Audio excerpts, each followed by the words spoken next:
I'd like to welcome you guys to the launch of Hand Ministries. I'm here with Jerry and Jerry DeMumbrim, the founders of Hand Ministries. And so we're going to talk a little bit about what it is, what the needs are, and the inspiration behind what has gotten them to start out on this pathway. So if you guys just could give us a little bit of information of what Hand Ministries is all about. Well, in short, Hand in Hand Ministries exists to assist missionaries on and off the field, to help them to remain on the field and to go and be a part of what God's called them to do. Right, right. So for me, it's easy for me to see your passion and the drive behind this because I know you. And but for those that don't know you, they need to know, where did this inspiration come from? Where was the spark? Where was that initial time where you thought, this is something that needs to happen that nobody else is jumping into? Well, I believe it began in 2002 when I took my first missions trip, and it was into Africa, and didn't really look into missions at that point. I knew that I had wanted to go on one, but once I got there to see what missionaries really do on a daily basis on 365, they're giving to the people. And a lot of times we have found in multiple trips now that missionaries are continually giving and never receiving. So in our ministry, we would like to give them something to look forward to of coming into our place, our facility, to enjoy or download basically, and have a place that they can call home because they've given up their home to go into another country. Right. So, since you've got to know a lot of these missionaries on a personal level, which is what many people don't have that opportunity, and so they see the great need, whether it be overseas somewhere, but as they come back into the States, there's struggles, there's trials that are here. Could you tell us a little bit about what they're facing once they come back home? Well, one of the things that they're facing when they come home is having a place to stay. Oftentimes they'll sell their homes, they'll sell everything to leave, and when they come back, of course, they've got to not just start all over because they're only here for a short time, but they do have to have a place to stay.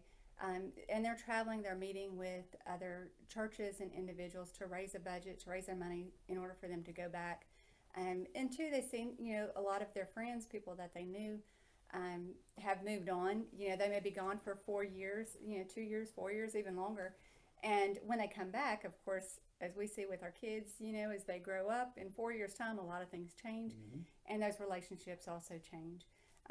So getting to know them, people getting to know them even on a personal level, knowing them so that they can pray for them while they're gone, but being able to have a place that they can stay and not have to worry about how much a hotel is going to cost for a night, or if they are going to stay in a hotel. Right. We've heard some that would sleep in a car or drive for hours after a long day, just to get back to a family's house or somewhere where they can stay for free and not have to spend. Absolutely. And I think we can all relate to that, having that home base, a place that's peaceful and restful so that you can kind of switch gears and recharge so that you're ready to go for your next assignment at that point. So in doing so, there's kind of a plan that's been forming here over the past several months. And that plan would be to give them that place, but that place takes a little bit of something to get together, right? So what would be some of those first needs that the ministry is facing at this moment? Right now, we're looking, since we are launching, we're looking for financial stability. We didn't want to go as bad stewards and go buy property and not have a form of paying for it. So we want to start raising money, doing fundraisers or whatever we're needing to do. But right now, our main objective is to raise money and get support on a monthly basis. So that money would go towards buying a piece of property and then building on that property. That is correct. Assuming. So give us a little bit of insight about what those buildings are kind of looking like, Well, we're actually looking at a cabin with Honest Abe's Log Cabin. They're wanting to work with us.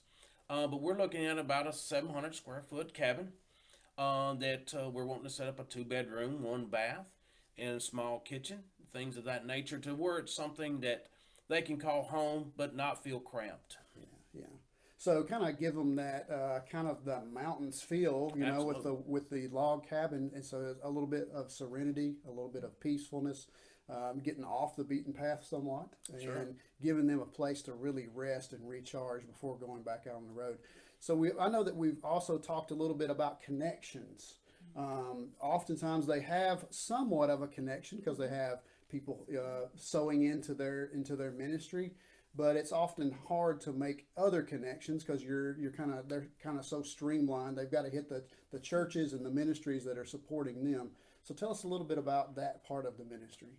Well, we'd like to have a conference center and a chapel on the property as well, so that as missionaries are staying there, they can have, reserve a place for a night, a weekend, a week, a month, however long they need to, really, with, wanting to start with at least 10 cabins.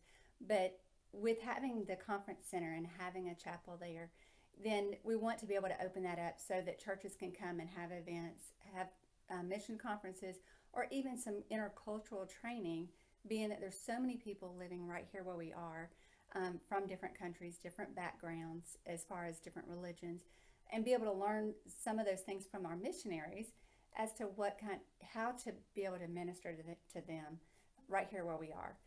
But in doing that, we're bringing the churches in to where the missionaries are, so the missionaries don't just have to go out all the time, Right. but the churches can come and interact, and individuals can come and interact and get to know them on a personal level, because the bottom line is we're all in this together. Yes. We're here to reach the Yes. lost for Christ, and however we can do that and connect the churches and individuals with missionaries, that we're able to see the lost saved here and abroad. Absolutely. Well, and part of that as well as too is we want people to realize they're just real people, that God is called to where we're not going, but they've been called to go. And we just want people to understand that they're real people and connect with them, and to understand who they are. Absolutely. I think relationships are paramount. Absolutely. And we see it inside the church, but we also see it outside the church. And those relationships and those that you come in contact with are a huge influence in your life. And that should be the case for missionaries. When they come in country, they should have those relationships, those bonds that are solid. Absolutely. And I think that's exactly what Hand in Hand Ministries is really all about. No matter how it happens and how it goes about, it's about building a bond that will last every time that they come back in. They know where they're coming to.